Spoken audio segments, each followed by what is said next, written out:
What's up, guys? So in this video I'm going to show you everything I did to get more air into my 2013 ZX6R, and it applies to everything 2013 and above, maybe even some older models, but specifically I know this is for the 2013 and above, and it'll help you get more horsepower on the top without losing much on the bottom.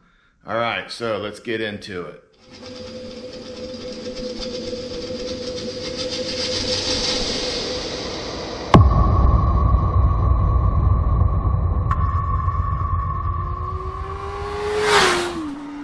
I'm gonna start at the front of the engine and just go through it, or the front of the bike and go through it. This is my 2013 ZX6 track bike.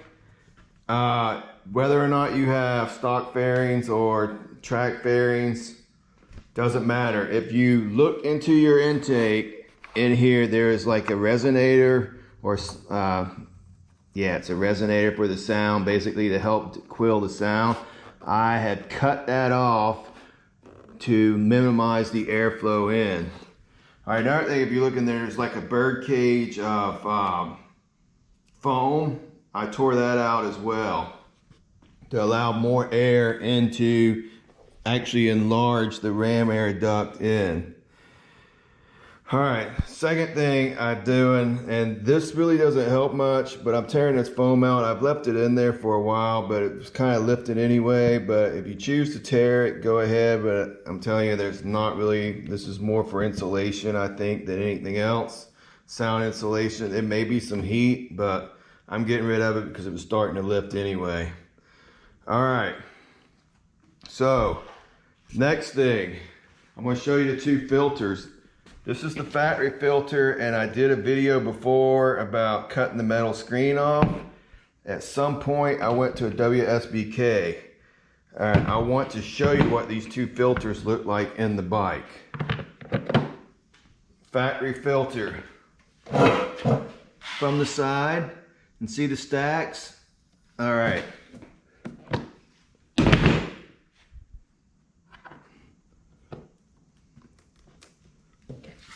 WSBK filter. All right, I went with the WSBK. I've been a big fan of it. My fuel trims show that these filters work. Your experience may vary. I have people tell me the Sprint filters work as well. I've never tried one, but I stick with what I know works. So I have a WSBK. All right, now the final thing that I want to talk about are the stacks. In my 3 things to get more horsepower, I believe I mentioned the stacks in there, and I want to talk about these stacks because a lot of people say they don't add horsepower, they move horsepower, and while I don't completely disagree with that, when you extend the RPM range and you keep pulling, making more horsepower, you're adding horsepower. I don't care, you're adding horsepower because it wasn't there before.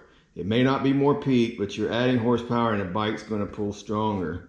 So, and I'm going to support this. I got a couple pictures on my laptop. I'm going to show you where I can support that these work.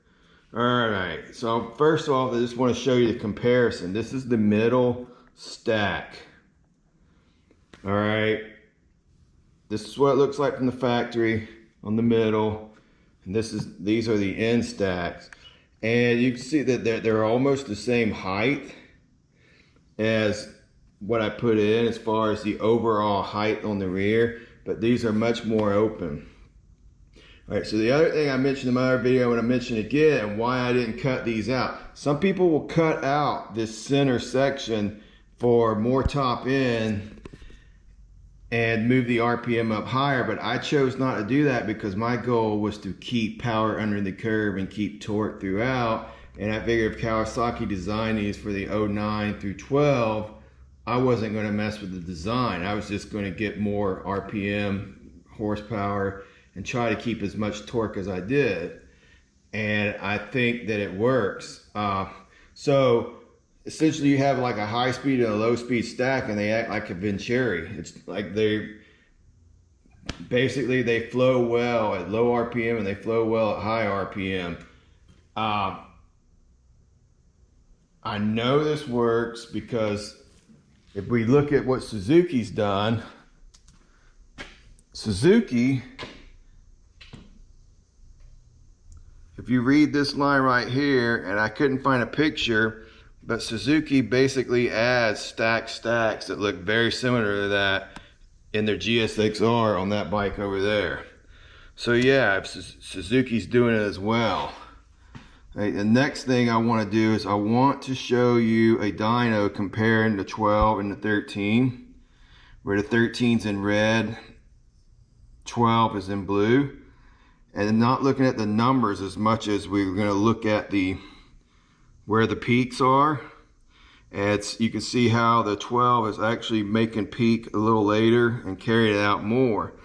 All right, but understand this is 36 more cc's in the 2013. You are going to have more torque anyway.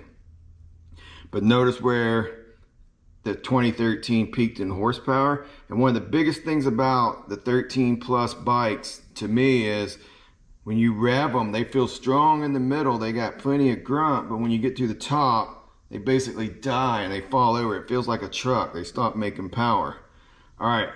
So what I'm going to show you is a screen capture I got from a dyno where a guy had his stock stacks just cut.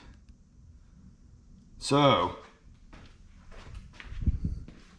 this dyno, or these stacks, cut, and I don't know where they were actually cut, but they were cutting, they cut it to shorten the overall length. And notice if you cut this, you're going to lose this little edge that helped flow. You're going to lose the shape of that to where your flow is going to go down anyway. You're just going to have a straight cut here. But what's important is I want you to see basically where the peak moved out. This is before and after cut stacks and without cut stacks. And see what the horsepower did. And torque, it basically stayed the same. That's nothing you're going to feel, but you gained a lot of RPM on the top. Do it. So anyway, put the 09 and 12 stacks in if you have a 13 and get you a WSBK air filter.